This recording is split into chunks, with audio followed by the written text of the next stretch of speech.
नमस्ते, कैसे हैं आप सब। एक बार फिर से आपका स्वागत है। उम्मीद करता हूं कि आप सब अच्छे होंगे।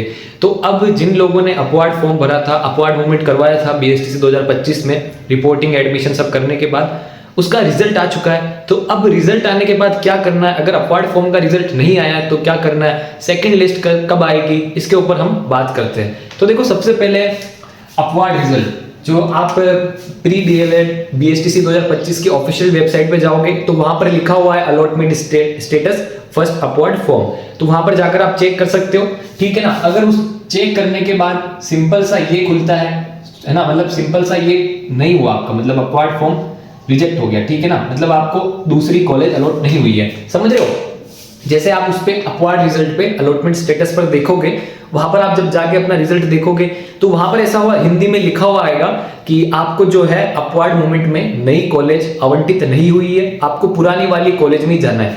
तो अगर आपको जो अपवार्ड रिजल्ट में, अपवार्ड फॉर्म में कॉलेज अलॉट नहीं हुई है ना, क्या हुआ, नॉट अलॉटेड न्यू कॉलेज, ठीक है ना, न्यू कॉलेज अलॉट नहीं हुआ है, तो उस सिचुएशन में आपको क्या करना है, कुछ नहीं करना है, आपको ओल्ड कॉलेज में ही जाना है। जो आपकी पुरानी जो कॉलेज थी ना, जिसमें आपने फर्स्ट टाइम में रिपोर्टिंग करवाई थी, एडमिशन ले लिया था, उसमें ही जाना है, ठीक है। तो यहाँ पर एक चीज क्लियर हो गई है, ठीक है ना। अपवार्ड रिजल्ट आप देखोगे, अगर आपको कॉलेज अलॉट नहीं हुई है, नॉट अलॉटेड, वहां पर पूरा हिंदी में लिखा हुआ आएगा कि ये कॉलेज अलॉट नहीं हुई है, तो आपको क्या है कि पुरानी ऐसे आवंटित नहीं हुई है, ऐसा हिंदी में पूरा लिखा हुआ आएगा, आप समझ जाओगे कि आपको कॉलेज अलॉट नहीं हुई है, तो आपको क्या है, ओल्ड कॉलेज, पुराने कॉलेज में जाना है, कोई दिक्कत नहीं है।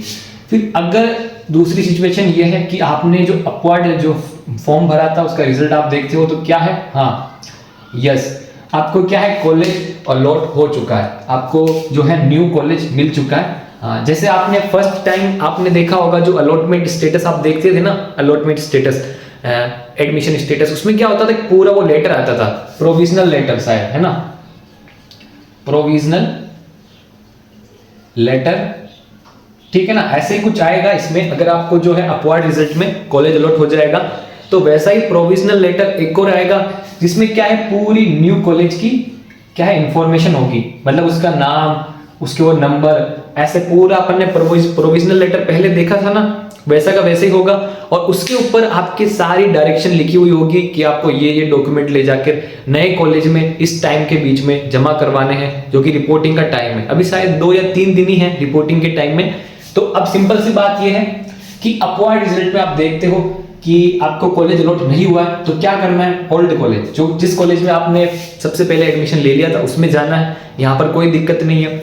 अब दूसरा सिचुएशन क्या है कि कॉलेज अलॉट हो चुका है, अपवार्ड मूवमेंट करवाया था, दूसरा कॉलेज मिल चुका है, तो उसमें आपको क्या करना है, उस प्रोविजनल लेटर आपको जो मिलेगा, आप उसमें रिजल्ट में चेक करोगे ना, तो वहां पे ही आ जाएगा।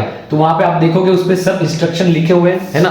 और सिंपल सी भाषा में मैं आपको समझाऊं तो अब आपको न्यू कॉलेज में रिपोर्टिंग करनी होगी सब डॉक्यूमेंट्स के साथ में, वही डॉक्यूमेंट्स जो आपने पुरानी कॉलेज में जमा करवाए थे, ठीक है ना। वहां पर रिपोर्टिंग करके वहां पर आपको एडमिशन लेना होगा। अब आप पुरानी कॉलेज नहीं ले सकते हो, ठीक है ना। अगर आपको यहाँ पे कॉलेज अलॉट हो चुकी है तो आप पुरानी कॉलेज नहीं ले सकते हो, उस कॉलेज में आपको रिपोर्टिंग करवाना, एडमिशन लेना, वरना एडमिशन आपका कैंसिल हो सकता है, ठीक है। और फीस आपको कुछ नहीं भरनी है, फीस जो है डायरेक्टली वो विभाग में जमा हो चुकी है। और जब आप न्यू कॉलेज में रिपोर्टिंग करवाओगे, पुरानी में अपने आप से एडमिशन कैंसिल हो जाएगा। अब देखो डॉक्यूमेंट्स क्या क्या रिपोर्टिंग में करवाने, डॉक्यूमेंट्स वही करवाने जो आपने पहले करवाए थे, ठीक है ना। फर्स्ट कॉलेज में आपने जो डॉक्यूमेंट्स करवाए थे ना रिपोर्टिंग में, वही करवाने।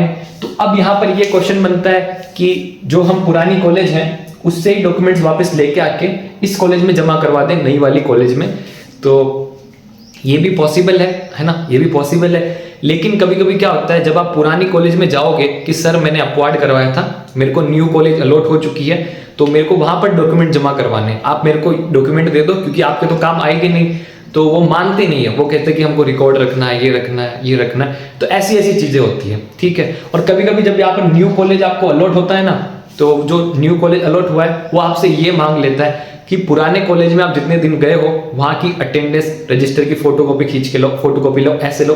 कभी कभी मांग लेते हैं अटेंडेंस का प्रूफ, मोस्ट ऑफ केसेस में नहीं मांगते हैं, कभी कभी मांग लेते हैं। तो ये किस्मत के ऊपर है, इसलिए आप जो भी है, अगर आप कॉलेज नहीं भी गए हो ना तो उस पुराने कॉलेज से कहना, वो आपको बना देंगे, और नहीं भी हो तो भी वो एडमिशन कर देंगे, इतनी कोई दिक्कत नहीं होती है। तो अब हम आते हैं कंक्लूजन पे। सिंपल सी बात है कि आपको अपवार्ड रिजल्ट में कॉलेज अलॉट नहीं हुई है तो पुरानी वाली कॉलेज में जाना है, कुछ नहीं करना है। अगर कॉलेज अलॉट हो गई है तो प्रोविजनल लेटर पूरा आएगा, आपको नई कॉलेज में जाके रिपोर्टिंग करवानी होगी, वहां पर एडमिशन लेना होगा। और एक बात आप ध्यान रखना, जब भी आप रिपोर्टिंग करवाने जाओ तो कॉलेज में पहले फोन लगा के सारे डॉक्यूमेंट्स पूछ लेना, है ना। जो आपको नया कॉलेज अलॉट हुआ हो वहां पर फोन कॉल लगा के पूछ लेना कि क्या क्या डॉक्यूमेंट्स लेके आने, क्या लेके आने। और यहाँ पर जो आपको टाइम दिया हुआ है रिपोर्टिंग का, उसके बीच करवा लेना, बाद में नहीं हो पाएगी, दिक्कत आ सकती है, ठीक है, उसके बीच करवानी है। और सेकंड लिस्ट कब आएगी, सेकंड लिस्ट कब आएगी, बहुत से लोगों का इसका इंतजार होगा। तो मैं आपको बता दूं कि अब अपवार्ड का काम हो चुका है, तो अब नेक्स्ट काम यही है कि सेकंड लिस्ट कब आएगी। फिर हम देखते हैं सेकंड लिस्ट में कितनी कट ऑफ जाती है, क्या होता है। और सेकंड लिस्ट अभी आने में ही है, 3-4 दिन में, नेक्स्ट दिन में आ जाएगी, मैं आपको इन्फॉर्म कर दूंगा। एंड आज के लिए इतना ही, मिलते हैं नेक्स्ट वीडियो में। आपका बहुत बहुत धन्यवाद।